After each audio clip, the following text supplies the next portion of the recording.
we are finally talking about the brave Dawi. Not only are we talking about the dwarfs, but we are talking about the dwarfiest dwarfs, the slayers, the doom seekers, those that have declared an oath, the likes of which most dwarves are terrified of, and for good reason. I'm really looking forward to this subject because it's something that I've discussed behind the scenes with both a lot of people at Games Workshop and a lot of writers for example, Warhammer Fantasy Roleplay. And most of them, on an initial stab, don't get it. They don't quite get the dwarf psyche and what taking the Slayer Oath means, and just how deep it is and how fundamental it is, not just to the Slayer who swears it, but also to dwarves as a whole, and also what ancestor worship is and how it is reflected in dwarf society. So there's a whole bunch of things that's going to be super fun for us to dive into today. There is a lot of common misconceptions about Slayers. Yeah, there is. A lot. And it's because a lot of people kind of look at them from a surface level because Slayers are very iconic. They're very eye-catching, being these half-naked dwarf warriors with big red mohawks and crazy weapons, and they're almost always fighting some of the most awesome battles and biggest, baddest monsters. Fucking awesome dwarf punks. Yes, they are very, very cool. I mean, what else can you say? They're freaking awesome. You can see where they came from because they were originally obviously created back in the 80s,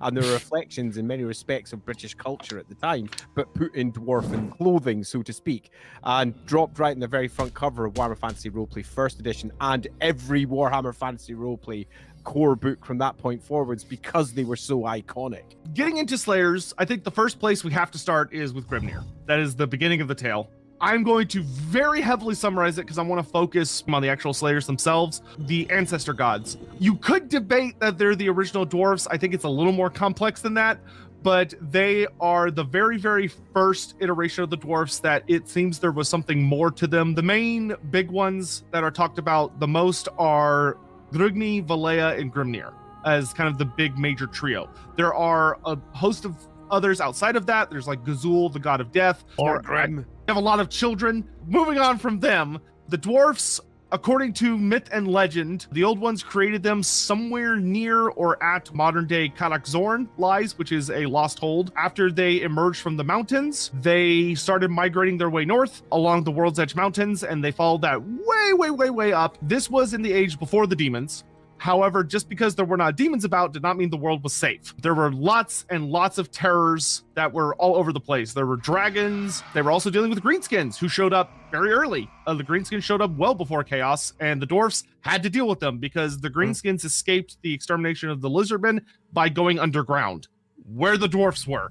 And there are also things down there. There are undescribable horrors beneath the earth. If you read through the Gotrek and Felix series in Orc Slayer, there is a horrible insect creature that is revealed to have been a primordial dominant species that had an entire civilization and was incredibly powerful, and then the dwarves showed up and they wiped them out. Entire civilizations that we have lost to time because they've gone extinct and they did not survive either the old ones or they did not survive chaos. But the early dwarves had to deal with a lot of these. Grimnir was the ancestor god that mainly dealt with battle. When some major threat would come to attack the dwarves, he would be the one that would run out and face it. Sometimes with an army behind him, sometimes by himself. The most famous battle that is very well talked about that Grimnir engaged in was the battle that formed Blackfire Pass.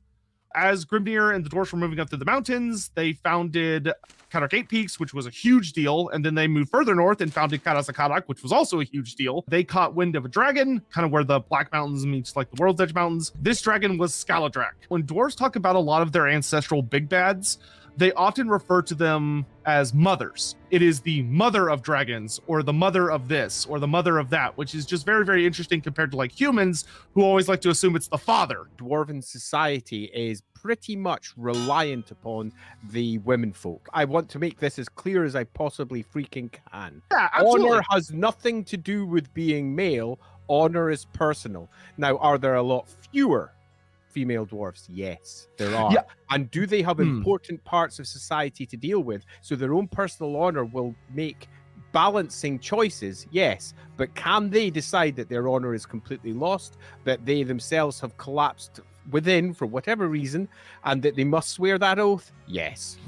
Yeah, and what's interesting about female slayers is because it's rare, just because there's less of them, and they have a very important role that they take very seriously. A female dwarf becoming a slayer could be a fucking huge event. If a female dwarf is becoming a slayer, I would bet a significant amount of money she's not alone. There's probably going to be many other dwarfs that are going to become slayers because she becomes a slayer. I actually wrote about this when I was dealing with one of the pieces that received me about dwarves, and they were discussing slayers, and I passed back that very point, that the swearing of a slayer oath can actually cascade. There's a possibility that that great shame is going to be enough that others that look towards this dwarf in a position of authority, or alternatively as someone to be respected, for one reason or other, they'll look to that and say, no, their shame is my shame. I have allowed this to occur, and they will also swear the Slayer Oath. The Slayer Oath can sometimes happen with groups, not just individuals, although it is a fundamentally personal choice. Dwarf women are considered to be far more terrifying than dwarf men. If a dwarf woman actually gets into battle, it's considered terrifying. The ultimate thing you have to always remember, guys, that holds back Warhammer Fantasy, it's not that like women are not present anywhere. It's that Games Workshop, especially back then, could only print so many minis, and they didn't want to make male and female versions of all the minis, and then they wrote their lore around the minis they printed. So that's why it's very male-centric, because they printed male models, and they also had a mostly male audience at the time. Correct. Things have obviously changed a lot since then, and that is reflected in Age of Sigmar. Grimnir goes into the mountains, and he fights Scaladrak, who the dwarves believe is the mother of all dragons. Like, the mother of dragons, the big bad. And she was colossal. An Emperor-class dragon, a fire dragon, heavily infused with Akshi, may have also been a wizard, and she unleashed breath that was so deadly and so hot, it melted the mountains themselves into an obsidian-like glass, which is how we got Blackfire Pass. The dragon literally burned the mountains, and Grimnir just powered through it. Now, granted, Grimnir was equipped with protections from Valea and also runic weapons and armor by Grugni. He was also a warrior without peer. The two of them had this epic battle that more than likely lasted for multiple days, if not weeks. And as is the case with epic Warhammer battles. Yeah, and finally, at long last, Grimnir kills Scaladrak. After the gigantic dragon of hell was killed, there was a single act that is going to define some later aspects of what Slayers will do that was committed. And that's that, in his awesomeness, Grimnir picks up the claws of this ridiculous dragon and scars himself tip to toe. Scarring in particular is something that will come up later when we discuss Dragon Slayers, because the Slayers still do this. Grimnir and the dwarfs fight their way north, and then chaos shows up. The polar gates erupt. It was very sudden for the dwarfs. Grugni in particular may have sussed things out because of his connection with manipulating the winds of magic. Grugni's kind of the overall patriarch of the dwarfs, though I would actually argue, when you look at enough sources, Valea probably had the most political power. Granted, when hell's literally spilling out everywhere, looking to Grugni and saying, "What are we doing?" And Grugni says, "Everyone come home.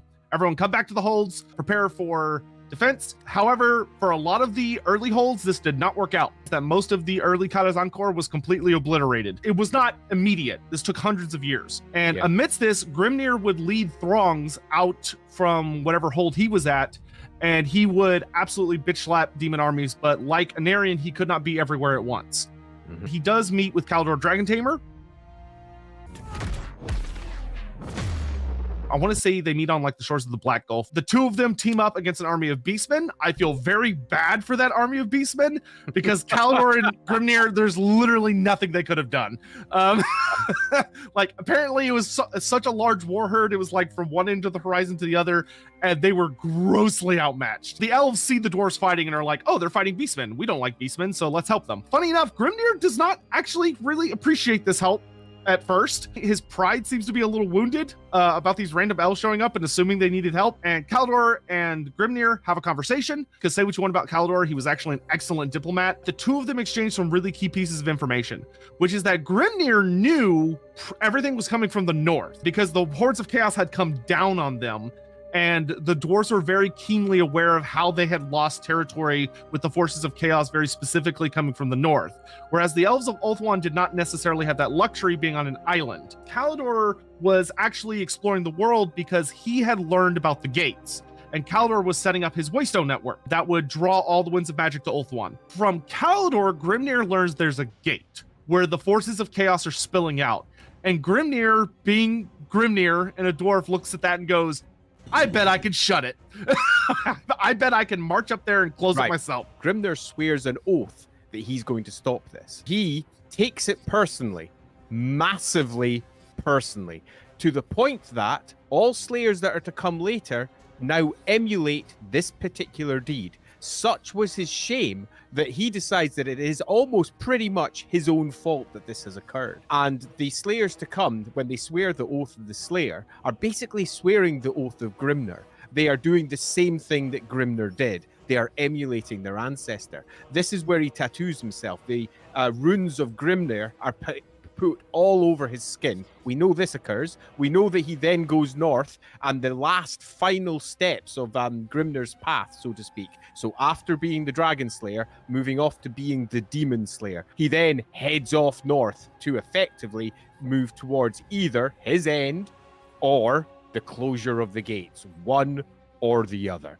But the bit that's hinted at but never explicitly stated is that he feels that this is 100% his fault. Yeah. That he is somehow responsible. He takes it massively personally, like only a dwarf can. Grimnir's stubbornness is incredibly legendary. And when he declared that oath, he did it against everybody else's wishes. When Grimnir originally makes the oath, Grugni is furious with him because Grugni knows what it means. Like, Valea begs him not to do it. She has children with both Grimnir and Grugni. So there's a romantic relationship there as well. And she begs him not to go, but he takes this so seriously and so personally that he casts off the advice of his dearest friend, being Grimnir, and his lover, being Valea, and he tells them, no, I have to do this, I have to go. And he makes this oath, and him and Grugni essentially die angry at each other because Grugni accused him of being selfish and saying that you're putting your personal feelings and your personal pride above what's best for our people. You can almost hear the echoes of the Oath of the Slayer right here, because that's exactly what you should be listening to. The very nature of what becomes the Slayers, how the rest of the Dwarven society views Slayers, is being discussed right now between their Ancestor Gods. The great shame that is clearly felt by Grimnir. He must do this, no matter how much positive he could bring to Dwarven society by not doing this. He is exceptional. He should know better, but his pride does not allow it. His shame does not allow it. And the rest of the dwarfs cannot accept this and do not accept this, and in some respects, shun them completely. There's only one thing that will allow him to possibly regain his honor, and that is to fulfill the oath he sweared. But the oath he has sweared is impossible. It's to close the gate. It can't be done. What's revealed much, much later, kind of around the end times, is that Grimnir did not go north to the big Chaos Gate. He went to a different Chaos Gate that nobody else knew about, which is one that is in a dwarf hold. It is in the absolute depths of a dwarf hold. So what happened there? No, but cut a long story short, what Grimnir actually does isn't what all dwarfs believe he does, because he doesn't go up and waste his life, arguably, at the Northern Chaos Gate. Instead, he goes down into the depths of one of the Dwarven holds, a Dwarven hold that he himself is almost certainly tied to, and there is a Chaos Gate there, and he holds it himself, eternally fighting demons. With only one of his axes, too. With just a single axe. Yeah, what a guy. He does give one of his axes to his son and tells him to go home. We can't stress how important Grimnir was to the dwarfs as a whole. There's a reason that he's worshipped as an ancestor god in so many ways. At this point, we have got our first actual Slayer. This is not someone who calls himself a Slayer per se, but this is someone who is the epitome of dwarf killing, who has sworn an oath in shame that effectively brings his life to an end as far as the rest of all dwarven society is concerned. Two other important events: Grimnir wields axes. That much is certain. Two of them normally, but it drops down to one where he passes one off to his son. Another one, he covers himself in tattoos, in particular the tattoos of Grimnir themselves, which are also, as they're detailed later, tattoos that are warding tattoos. These are tattoos that can hold off damage, and he ditches all of his armor. Indeed, all of the things that he deems to be related to his honor, related to his clan, related to his family, related to his relationships, he ditches all of it. The only thing he takes is his weapon. Everything else is discarded. And he piles off north, although as we learn far, far later, not quite as north as everyone thought he was going. He pitches off north as the first true Slayer, and his life up to this point is going to be the life that all Slayers will then emulate. And Grimnir had his two mighty axes, which means that the vast majority of the Slayers who will be doing absolutely everything in their power to reclaim their honor by following in the footsteps of Grimnir will be using axes just like him, because it's the way it's done. It's tradition. You do the right thing. If they're going to be reclaiming their honor, they should be doing it the right way, because dwarves are all about doing things the right way. All they can carry runic weapons at most, because they are basically fulfilling the same oath that was performed by Grimnir himself. No, they don't wear armor. Now, they used to in the past, and I think it is worth stating that, because there's possibly a few of you older viewers like me, you could, if you wished, wear a chainmail shirt. That was ditched completely and utterly. Instead, it was what Grimnir did, and he didn't. So no. You will find exceptions. Like there's quite a few Black Library books where you'll see dwarfs literally wielding the most bizarre, or Slayers in particular, wielding rather bizarre weapons. But a lot of that's because they took an axe originally and then they lost it, so they make do. And you've got to remember, they're practical people, and they're also individuals. Just because there is one way of doing it doesn't mean that another hold, that another aspect of the Slayer cult doesn't think there's another way of doing it. What is the acceptable lines upon which we can't cross? And different dwarves will have differing opinions. They have disagreements. It's just they manifest those disagreements in very different ways to how humans manifest them. Dwarfs have a culture that takes honor very, very seriously. They have a lot of pride that they don't like to admit that they have. They're incredibly stubborn. They do not like to admit when they were wrong, and they do not like to go back on anything. Don't think of this in human terms, because the easiest thing to do is think of them like, oh, my granddad who's super stubborn. No, they're all like this. Every single last one. It's their baseline psychology.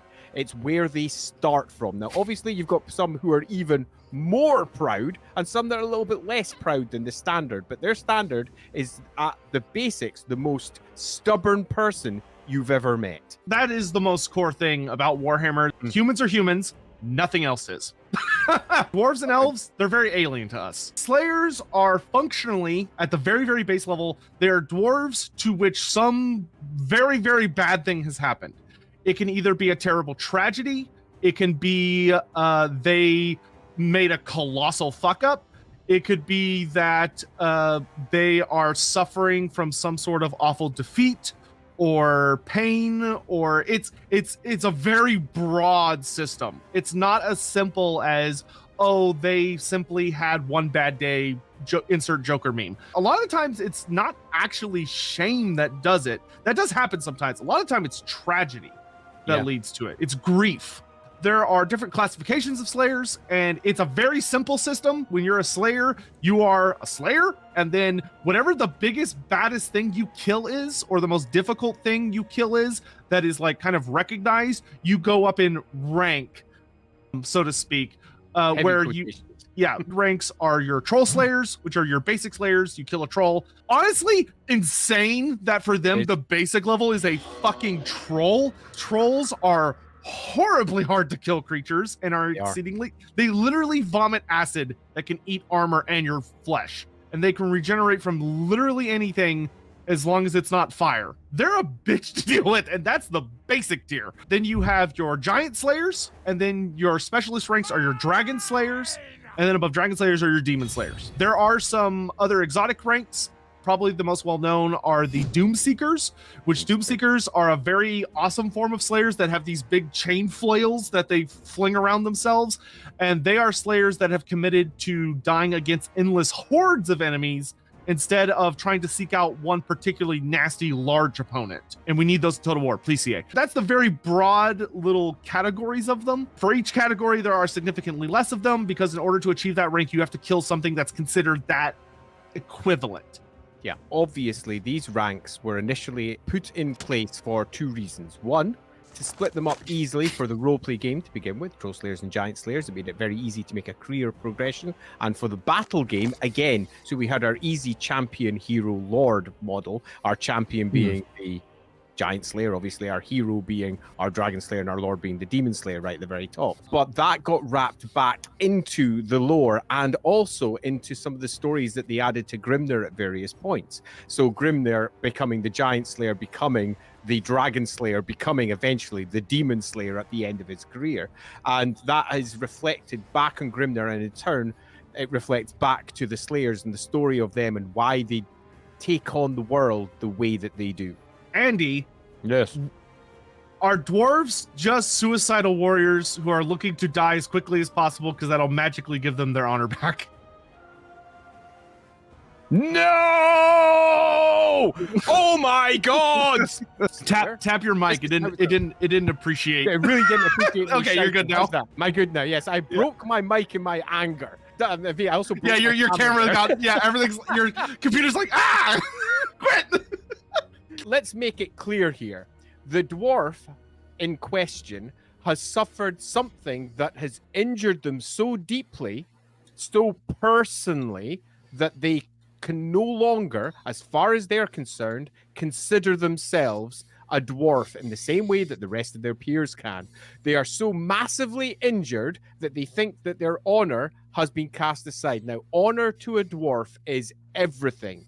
It's almost as important as food, as air. They need it. They function from it. So the loss of honor is something that is so fundamental to the dwarf that they no longer can continue the way that they did. And they swear the oath of the Slayer. Now, to swear this oath is massive. It's an enormous decision. This is something that many dwarfs may spend weeks, months contemplating as they realize that whatever it is that has caused their great injury is no longer capable of being lived with. They cannot continue on the way that they did. Because to swear this oath is to turn their back on all dwarf society, is to become itinerant, is to leave the holds, is to turn your back on everything that was important. You cast aside your name. Your name no longer matters. Many dwarf slayers take on new names, so they can't be recognized for who they were. Often they'll keep their parentage if that parentage is somehow related to why they swore their oath. So you might get like a daughter or a son or some equivalent still being mentioned. Gotrek Gurnison, for example. Yeah. And if it's important to why they swore the oath, they may keep it, but it's quite possible that the name they take on will be different. Does that mean that slayers no longer have a personal sense of honor? Quite the opposite.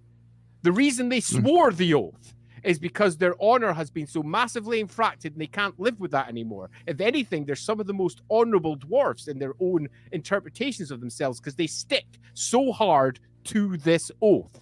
They will not turn back on it ever.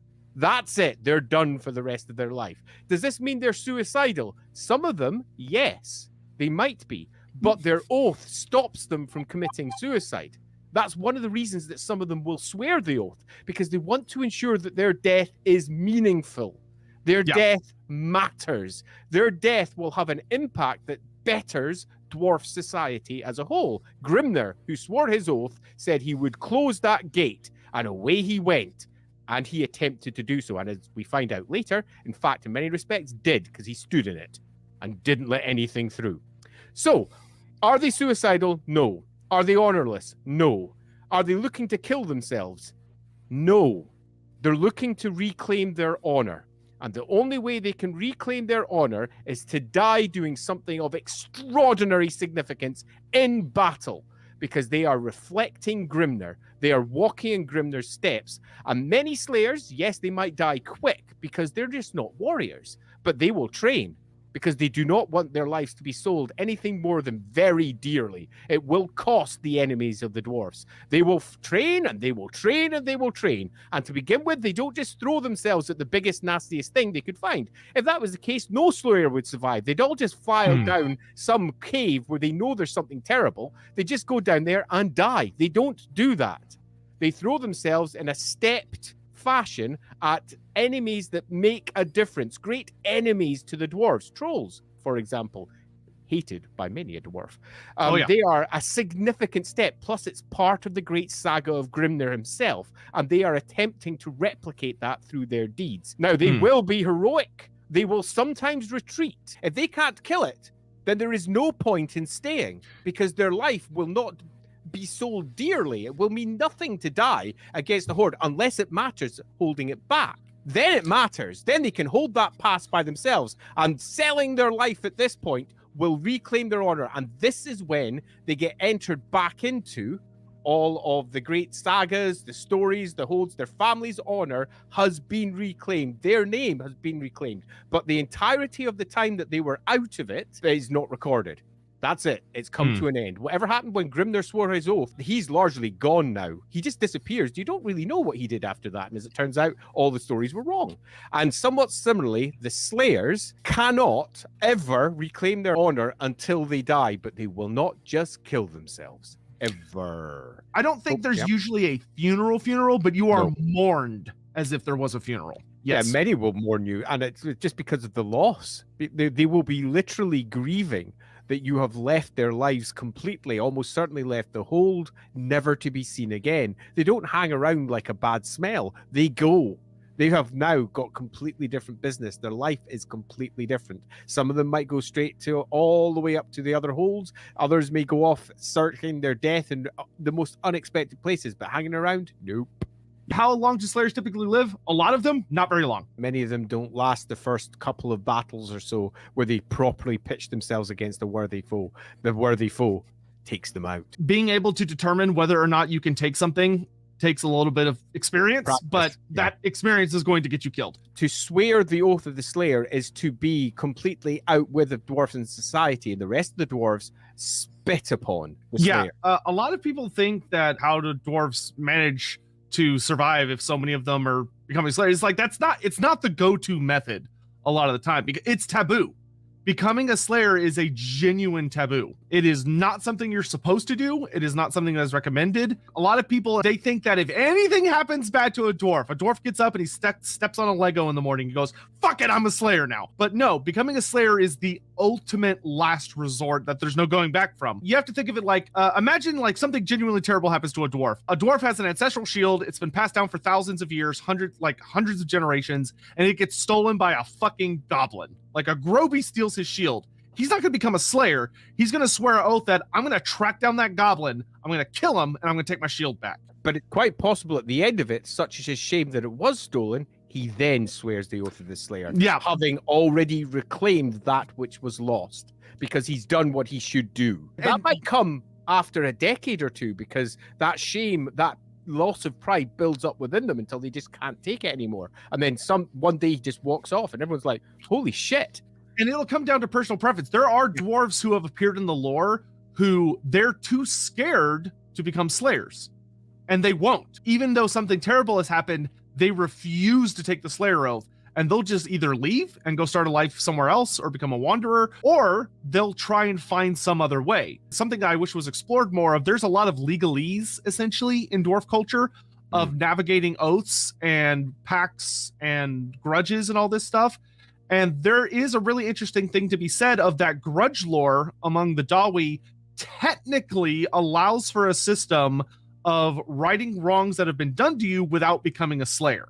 Absolutely. Which kind of also adds a level to why many dwarfs are very insulted by the concept of slayers, because it kind of implies that there's no grudge that can be achieved that will equal out the shame you've been dealt, which a lot of dwarves are profoundly uncomfortable with as a concept. Many dwarves very strongly feel that grudges are like the ultimate system, and that if a grudge is properly avenged, then the matter is settled. But Slayers kind of offer up this idea that no, there are some grudges that can never be amended. They can never be forgiven. You've got to remember that the entire system of dwarven society that we understand it largely came from Valea and the great marshalling of dwarven society. And there is a reason that Valea stood against Grimnir and said, no, you should not do this. To balance that, there's a reason that Grimnir went, no, I have to.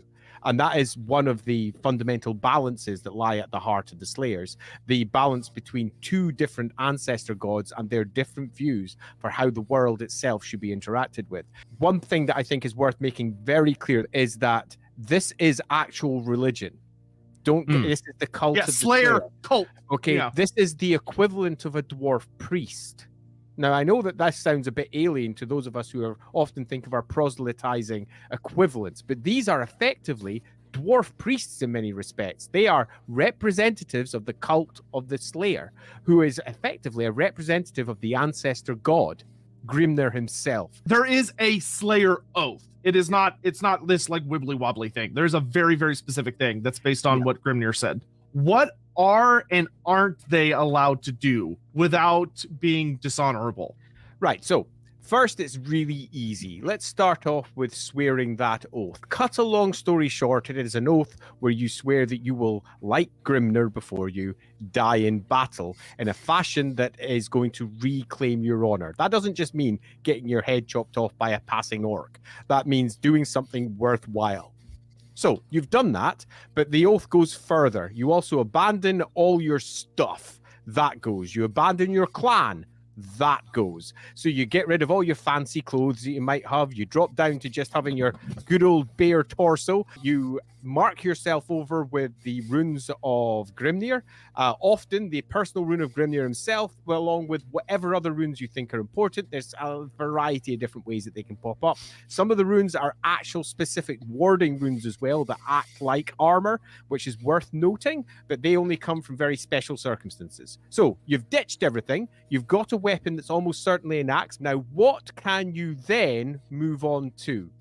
So you have got your oath, and that's all that matters. And your oath is to do everything in your power to die in battle, not giving your life, not just letting yourself be killed. You sell your life as dearly as possible because you're emulating Grimnir.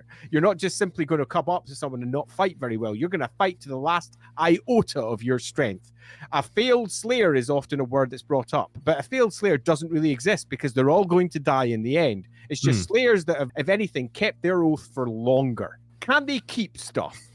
The answer is many do. It's very common amongst slayers, for example, to take the jewelry of those that they have slain and to incorporate that into their own personal jewelry. But will they keep stuff? The answer is, broadly speaking, no. The only thing they really keep is perhaps jewelry that represents the things that they have taken down.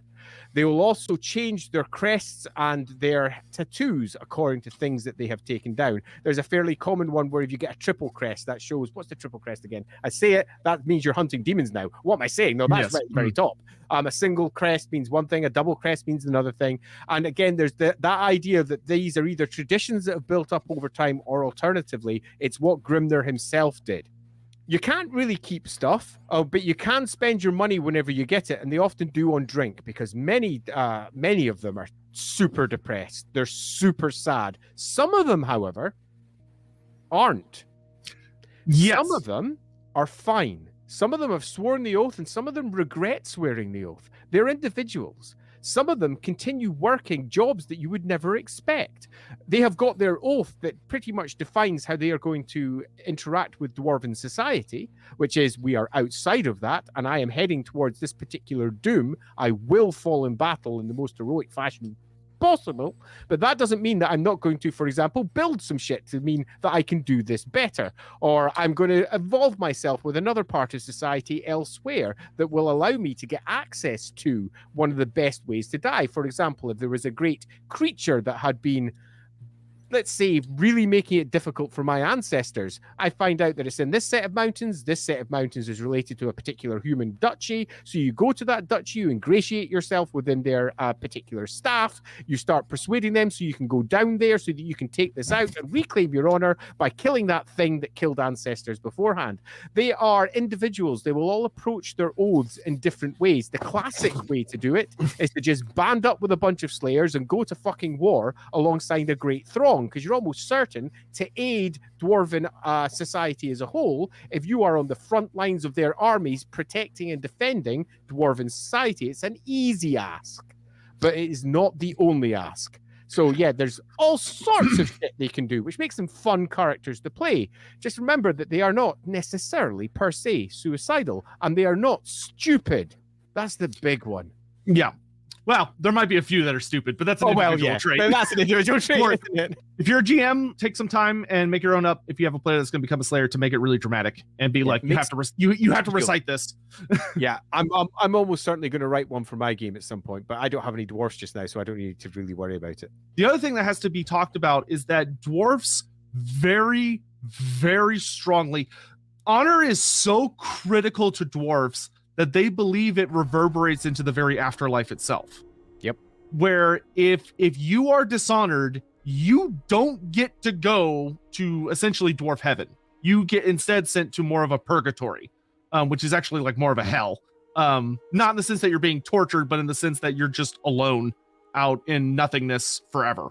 And many dwarves even have another layer to it where they believe that if they are shamed, it can shame their entire clan or their kin. Because if a dwarf slayer dies in a fashion that does not match the oath, then that grudge, so to speak, that oath in particular, is not settled. Oaths can transfer down the generations. Somebody, for example, dies in a rock slide and they've got the good old orange crest in place. They're supposed to die in battle, but if they die in a rock slide, their oath is not settled, and often that will then pass down the bloodline. There is an expectation, if that is to occur amongst the clan that you are a part of, for someone else to take up that oath, because it is not resolved.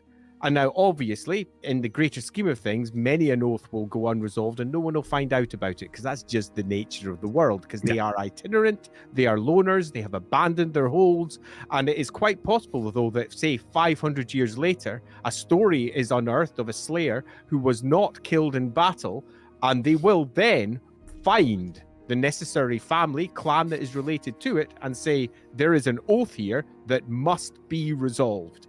And they will take it, because that's just what you should do. Your kin, your family, who you love more than life itself, and family is like literally one of the like core 3 tenets to dwarf society is like honor grudges family. If you screw up a slayer oath, your family in the afterlife could suffer. You've doomed really all your... important that you fulfill your oath. Yeah, may have well doomed your bloodline. Oh, that's actually a really cute thought.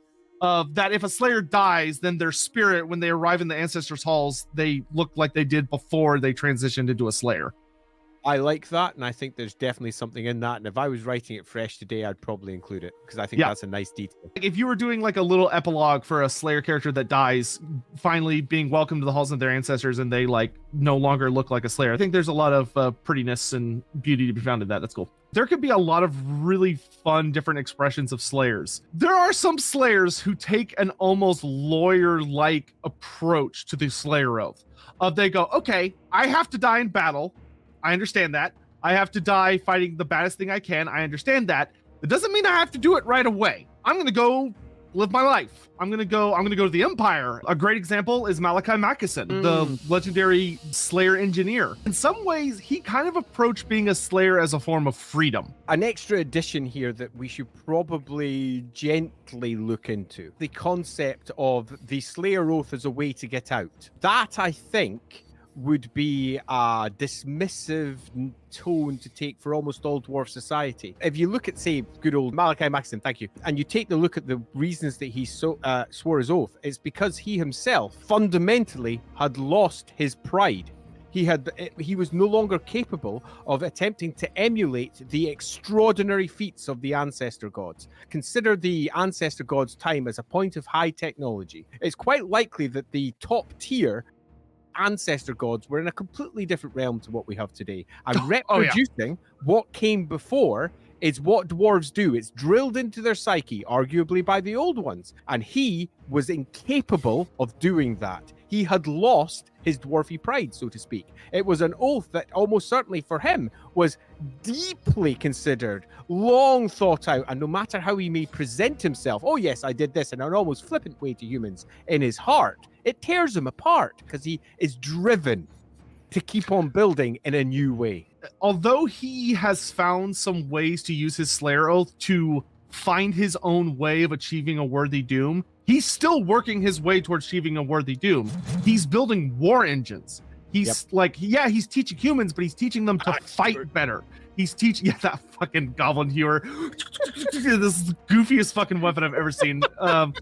Devastating on tabletop, though. My temple guard got obliterated. He did suffer a horrible tragedy, leading to him becoming a slayer, where he led a bunch of dwarfs up into the chaos wastes with a train he invented, and it was a complete failure. And there you see that his pride got in the way. He thought he could make something better, and he could not. You think Malachi Mackeson's not thinking about his doom when he built a fucking airship that allows him to go toe-to-toe with dragons or to go to the biggest fights in the old world faster than anyone else can get there? He's absolutely thinking about that stuff. He has a different expression of it, but it's still the same goal. It's still the same journey.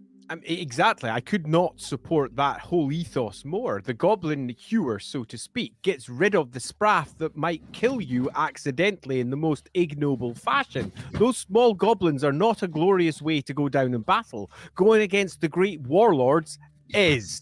So he's using his capabilities to ensure that the oath will be fulfilled. And I think that if you're, for example, sitting out there going, I like Warhammer Fantasy Roleplay and I'm playing a Slayer, what does that mean for me? It means whatever it means for your character.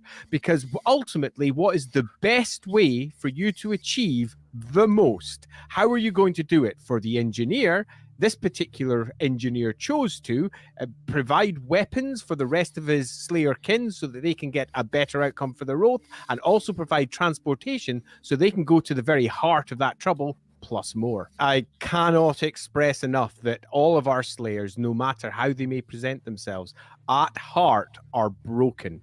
Literally cannot cope anymore. So rather than not coping anymore, they abandon everything so they no longer need to cope. They take on a different mask, so to speak.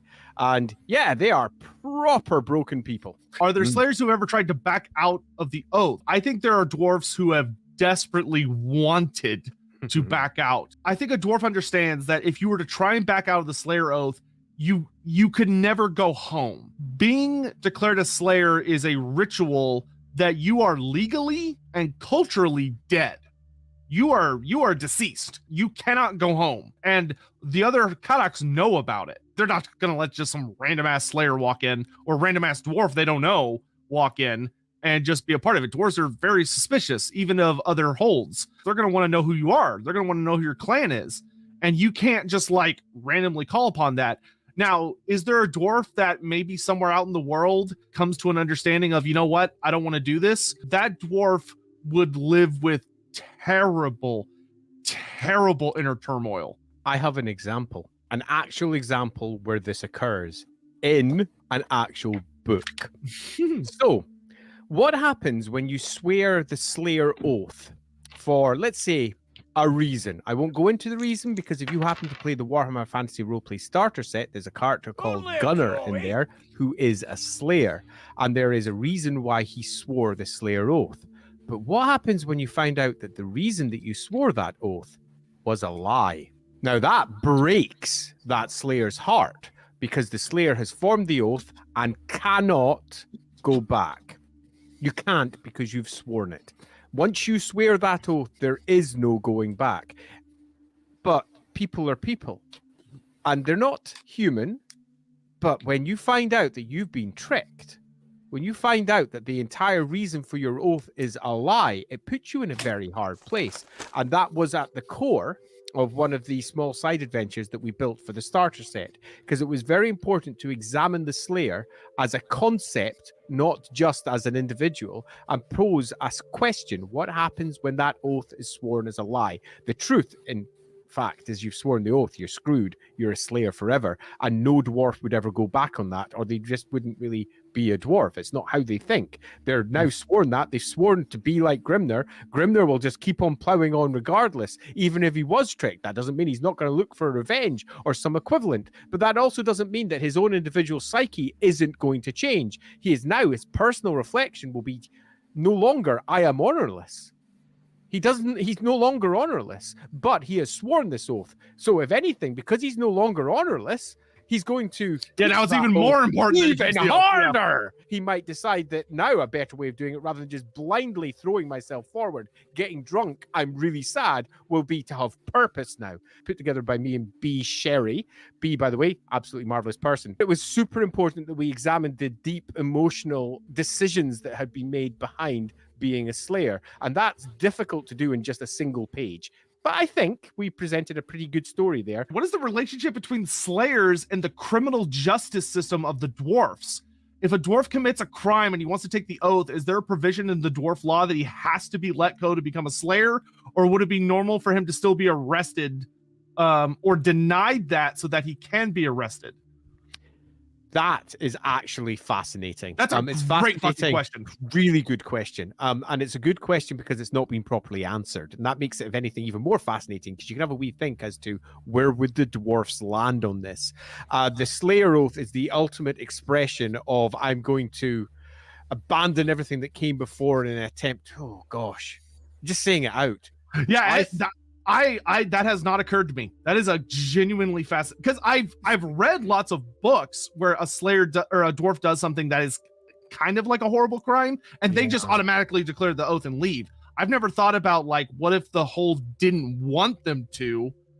So I think that, yeah, if I was writing it today, perhaps I changed my mind as I actually wrote it down, but if I was writing it today, I would have that as a potential outcome, in the same way that, for example, taking the black in Game of Thrones and heading off towards the wall is a way to get out of almost anything. If you wish to take that most fundamental of oaths to effectively repeat what Grimner did, sure, but would you really want to? It's a terrible choice, an awful one. So I'd almost certainly make it that, but we'd have to ensure that the Slayer section was written very cleanly so everyone understood just how awful that would be.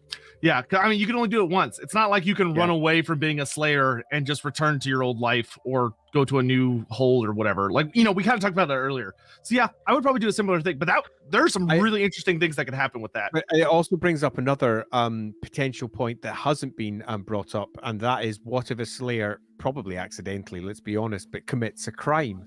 And how should that be responded to if they get exceedingly drunk and kill someone and it's murder? How do they then get treated? Do they get locked up? If they get locked up, I mean, that's stopping them from fulfilling their oath. It's the worst outcome possible. There's all sorts of horrors of law here that I think really could deal with a bit more examination. Yeah,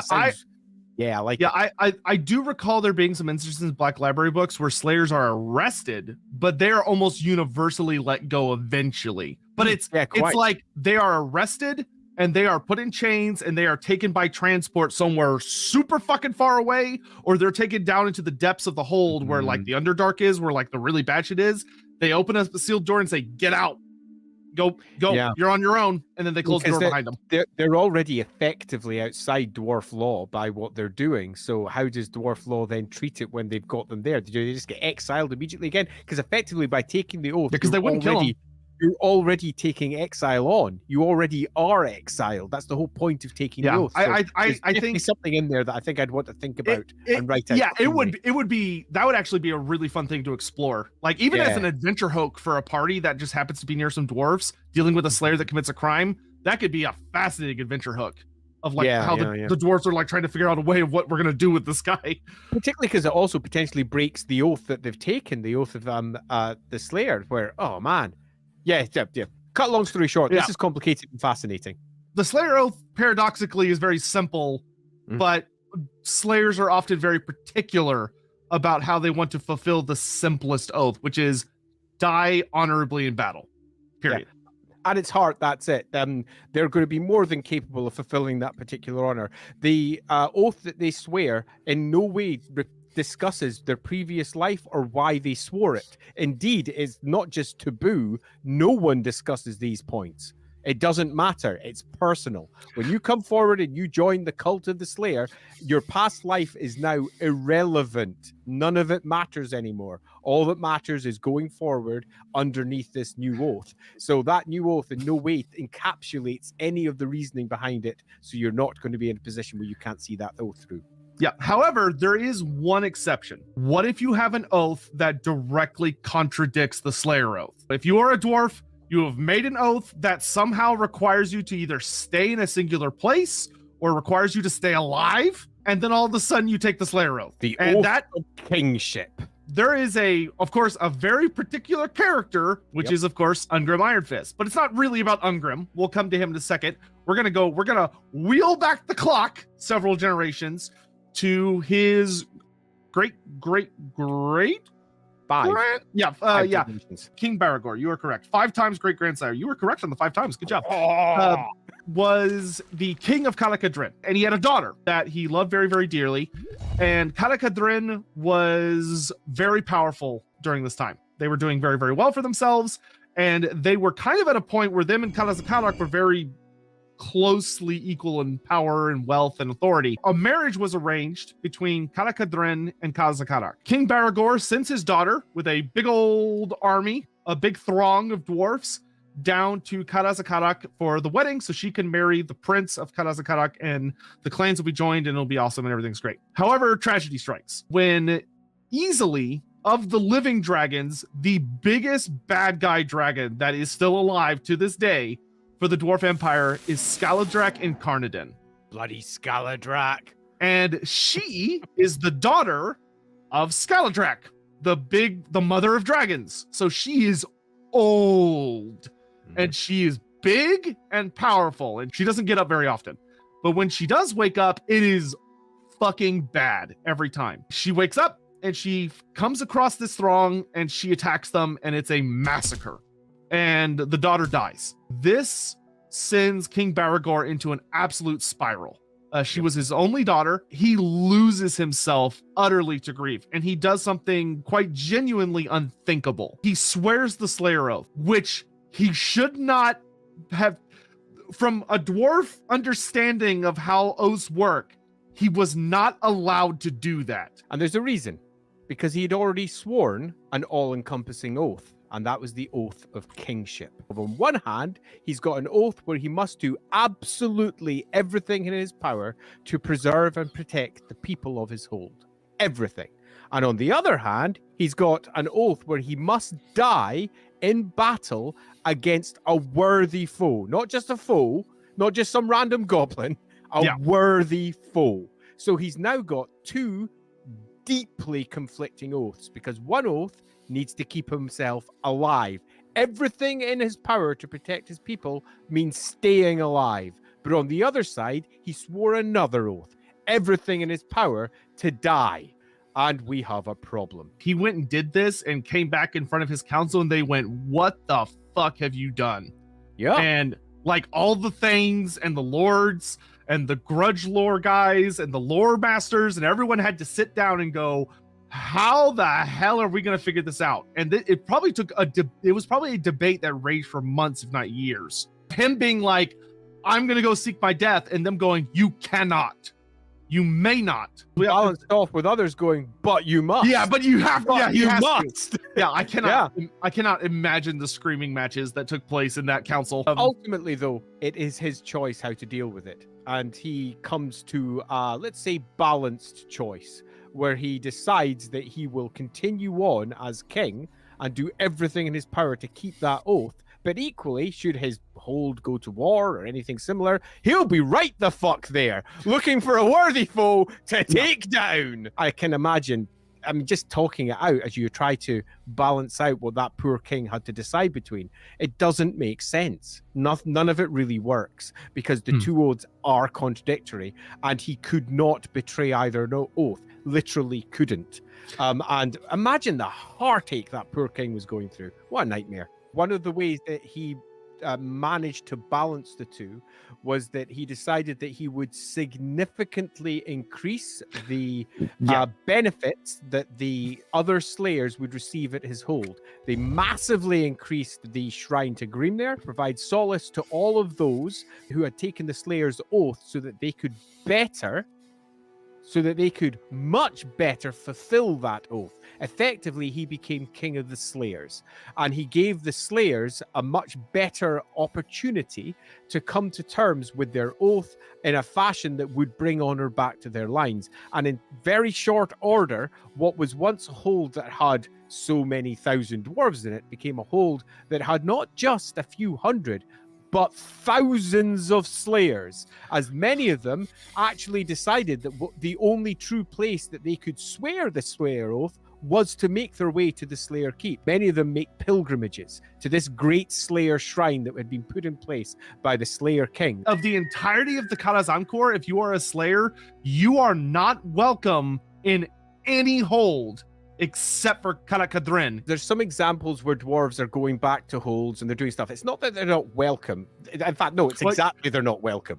But that doesn't mean they don't turn up. It's not that they're like, you can't come in. They're just going to ignore you. Or you are not welcomed. You're dead. You're a ghost.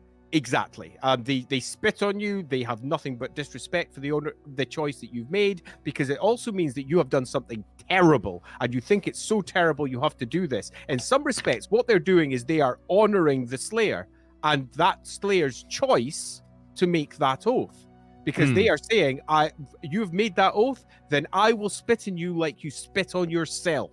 In many respects, it's not done with any great anger.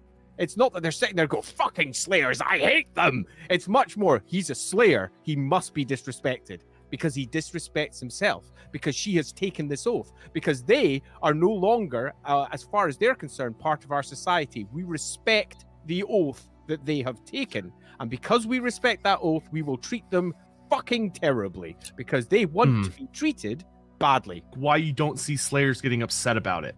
Like, you don't see Slayers, like, starting fights with other dwarfs about treating them bad. When Gotrek is treated poorly by other dwarfs and Felix goes, that's awful, they shouldn't do that. He goes, no, that's the way it's supposed to be. They're doing it correctly. From a human perspective, we go, that's fucking awful. Dude's already down, quit kicking him. But the dwarves say, no, it is right that I kick him because he is down. Baragor literally would have had very old, ancient, long-bearded advisors who were working with him to figure out how to balance these two oaths.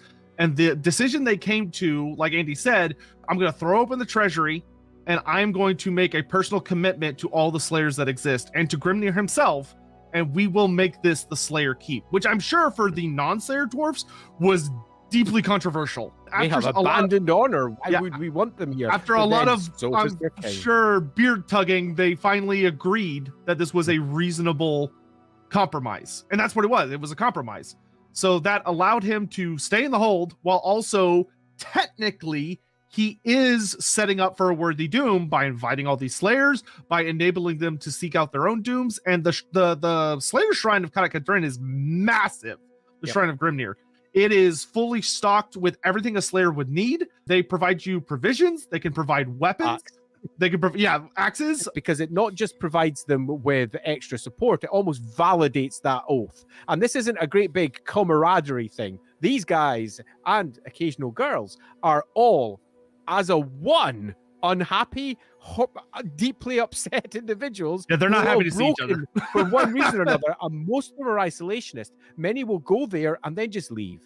But many of them hang around because they're fully aware that many of the greatest stories that impact the Dwarven realm as a whole will focus and return here, and then they can go off and try and resolve them. It's almost like an adventure hub. It takes a toll on him and all of his descendants, because obviously he fails. King Baragor died through normal means, unfortunately for him. And so did his son, and his son's son, and his son's son, and etc. until we get to Ungrim. Ungrim Iron Fist is the latest. He is the 6th in the line of Slayer Kings.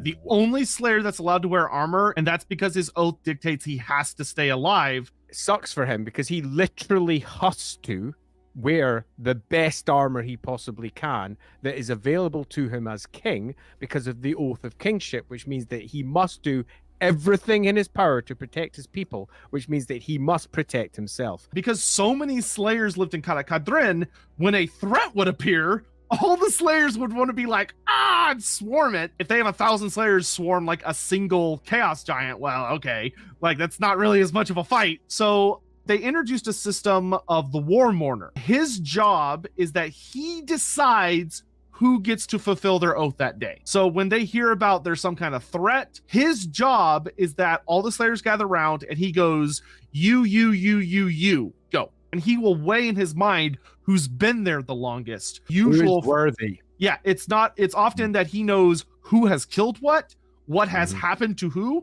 It's not unusual for him to know why they took their oaths. And like his job is impossibly hard because he is going to be hated by all the Slayers he does not pick. I wouldn't necessarily hated, but I think most certainly challenged at points, because you've got to remember that the word worthy carries an exceedingly large amount of weight. And if you send a Slayer who is not capable of taking that thing down, they could argue that's a worthy foe, but if they can't take it down, it isn't. They will just die. They've sold their life too cheaply, so to speak. They're meant to be able to kill what they face, which basically means if you're not chosen, you're being told that they don't think you're capable of killing it. And that's already for someone who's in a difficult place. That's tough. This is actually a position that's traditionally held by Thanes, Lords, and Kings and other holds, which is that Slayers often ask for permission in a hold to go engage a threat. They have to get permission to do so, and that Lord, Thane, whatever, has to weigh a lot of really interesting decisions. But there are, of course, Kings, Thanes, and Lords who come to rely on the Slayers and realize that they're very good in certain circumstances and don't want to use them. What actually happened with Garagrim and Ungrim? We don't have a year for it, so if you're ever playing Warhammer Fantasy Roleplay, you could have this happen during your campaign very easily. Ungrim has a son, Garagrim, who's a very big badass in his own right. He's the Warmourner of Karakadrin. There is a big Chaos army that comes down and attacks Karakadrin. Because the Hordes of Chaos are keenly aware that it is the Slayer hold. They know there will be worthy battle there. The Warriors of Chaos do enjoy a good fight. If you actually want a really cool view of this, go check out Felix the Road of Skulls is about a siege of Karakadrin. It's an awesome book. It's got Chaos Dwarfs in it. It's fantastic. Ungrim has tried to die many times. It's not that he's tried to die many times. He's tried to face a worthy foe. Yeah, sorry. I'll rephrase it. It's such a tiny distinction, but it's a big one. Granted, Ungrim's dealing with a very different problem. Ungrim, it's not a personal problem. He doesn't want the oath to pass to his son. Yes. His son is technically not required to be a Slayer as long as he is alive. So he wants to die honorably, because if he does, Garagrim is freed from the oath. That I 100% agree with. So there have been times where Ungrim will see something and say, I'm going to go fight that. And someone next to him goes, you can't, King. We need you right here. We need someone giving out orders and tactics. And like, if you go out there, your guard has to go out there. They're going to die and it's going to fuck up the whole battle line. He's like, fine, fuck it. I'll stay here. Kingship gets in the way of. And that happens to Ungrim a lot. So Garagrim, God bless him, is too good of a son, because Garagrim gets it in his head that if he dies fulfilling the oath, his dad will be freed from the Slayer oath because it's part of their line. Ungrim has not taken the Slayer oath. It was passed down to him. So if Garagrim can fulfill the oath, then Ungrim will be freed from it. They both have the same idea, which drives Kemma, who is Ungrim's wife, fucking nuts because she doesn't want either of them to fulfill it. And what ends up happening very tragically is that during a very big battle against the forces of chaos, Garagrim is out leading a Slayer contingent, fighting against a Chaos Giant, and he kills the Chaos Giant, but he also dies. Garagrim successfully completes the Slayer Oath, killing a worthy foe in battle, and dies. And Ungrim is... literally heartbroken. Not just heartbroken because his son is dead, but also heartbroken because he was incapable of fulfilling his own oath. It's literally just what caused the original oath all over again, is a father losing their child. Such a horrendous moment for him. Ungrim knew why Garagrim did it. He knew that his son probably died going, thank Grimnir I did it. Dad's free of this. He is living at this moment with the knowledge that his son, from his perspective, threw away his life and everything he could have achieved, everything he could have ever done. Imagine if you're a parent and you find out that like your kid threw away their life so that you could get a heart transplant so you could live longer. Like that is a parent's worst fucking nightmare. So Ungrim does the only thing he can. There's no grudge to avenge that. Nothing legally, according to grudge lore, wrong was done.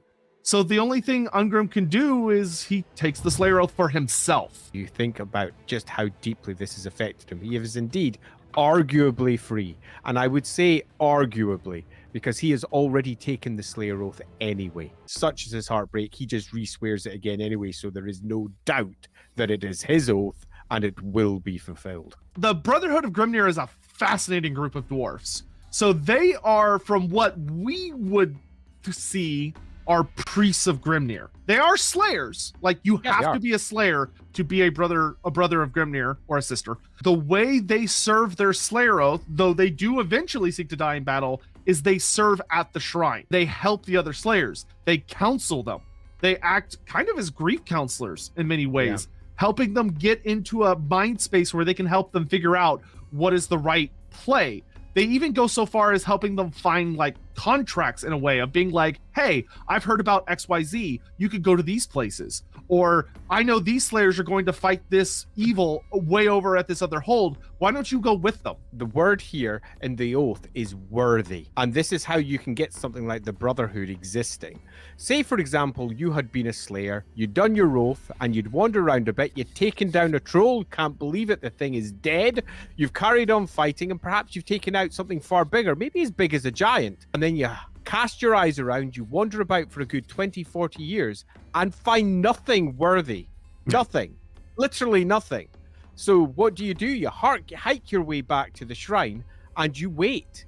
Where can you find your worthy death? And there the Brotherhood can exist. These are older slayers, those that understand what it means to be a slayer, who can pass on advice, teach others how they can best reach their own worthy deaths. They are very gifted healers.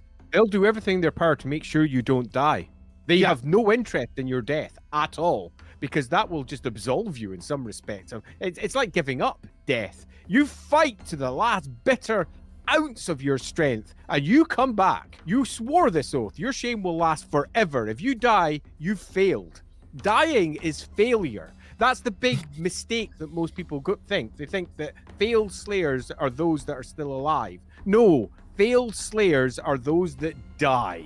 The Brotherhood of Grimnir will teach you to fight well. Totally. They want you to die worthy. It's not worth it if you die because you suck at fighting. This has a flip side too. Those who have sworn that oath, they might reach the point where they realize that the only way that they can fulfill that oath is to be properly trained. Those who really do feel like they aren't capable yet of fighting, it is in their oaths, not just the oath's remit, their oath demands that they face off and sell their life hard, so they should be able to fight. Y'all know that whole concept you always heard from teachers that you probably didn't like that much, weren't doing your homework properly or cheating, whatever, and they're like, the only person you're cheating is yourself. Dwarves take that very much to heart. It's almost alien to their mindset, or at least most of their mindsets, to cheat their oath. They will do everything within their power to not cheat their oath, because it's hard-coded into who they are. So yeah, that dwarf's going to do whatever is required, which for some will be training. Others will just push that aside though.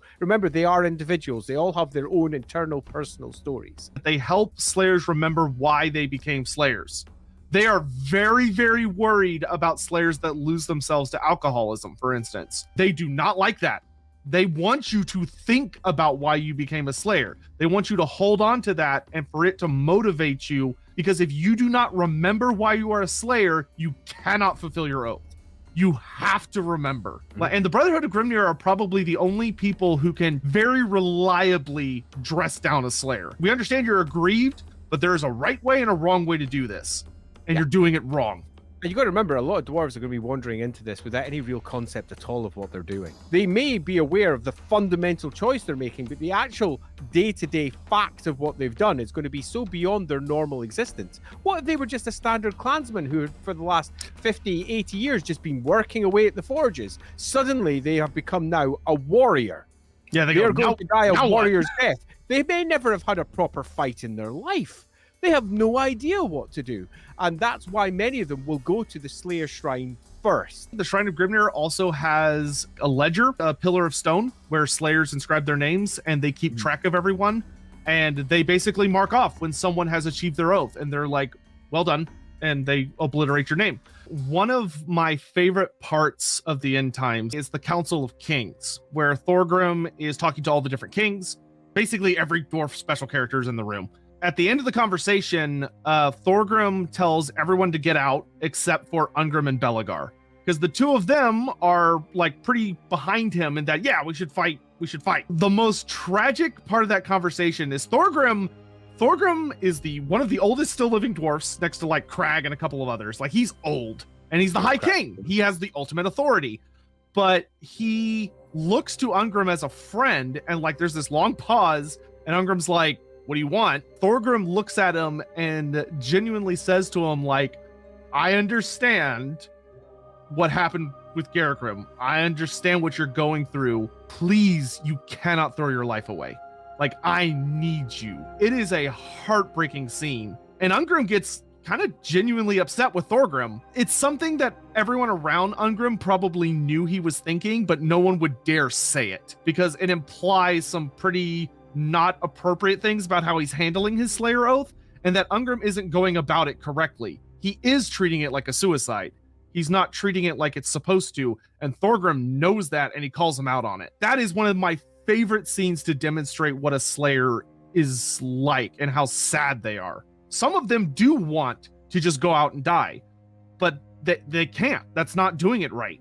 And Ungrim has it tough with that Oath of Kingship as well. Proper tough there. If Ungrim was human, I think a not inappropriate story would have been that he would have taken his own life after his son died. But he's not human. He's a dwarf. So he has to do it this other way. That sucks. It's sad. Like, that's the ultimate thing about Slayers. It's a tragedy. Yep, the whole thing is one gigantic tragedy. There is almost no right answer. There is nothing good about it. It is, in many respects, the dwarven equivalent of suicide. It's when they have lost literally everything as far as they're concerned. That is it. The end has come.